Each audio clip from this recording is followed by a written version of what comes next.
two things: the reality in the markets and the reality on the streets in the real world. Let's start with the financial markets. How would they react today? It's been interesting, Brian, to watch. I think one of the things that's changing is the market is beginning to contemplate, what if this isn't over quickly? What happens then?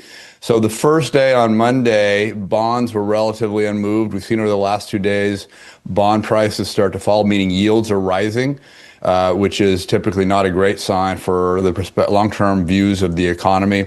As you mentioned, oil continues to rise. It's been up about 15%, as high as 15% from last Friday.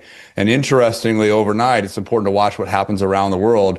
The South Korean market, which is very heavily dependent on flows from the Middle East, is off significantly, and big companies like Hyundai affected by that rely on auto production, rely on oil and other imports. So we are seeing, I think, continued nervousness in the financial markets, continued uncertainty that's likely to persist as we go forward here.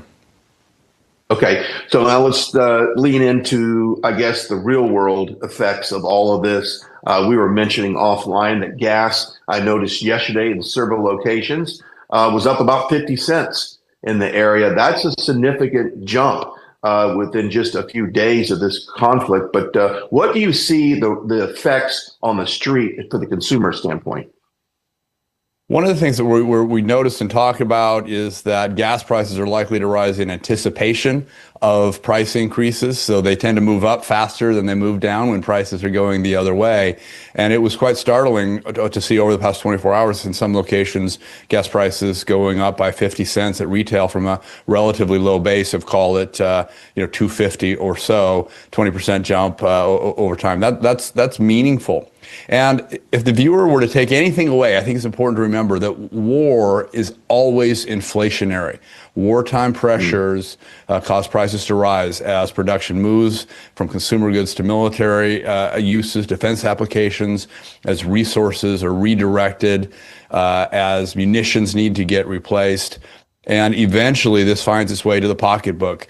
So unfortunately, despite in other accounts some deflationary pressures, or at least a stabilizing of inflation, this is a force, a factor that is likely to push prices back the other direction, and we may see inflation start to rise again.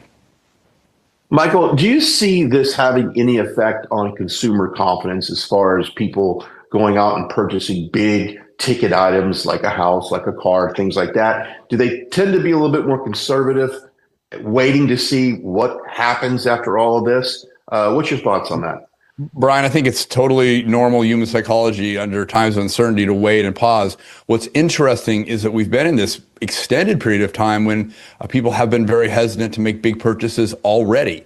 If you've looked at what we've endured in the last few years with rising inflation, but in particular diminishing purchasing power from the working and middle classes, we've already been in a condition where big purchase decisions are being pushed off, where homes are not being bought, autos are being run for longer and longer.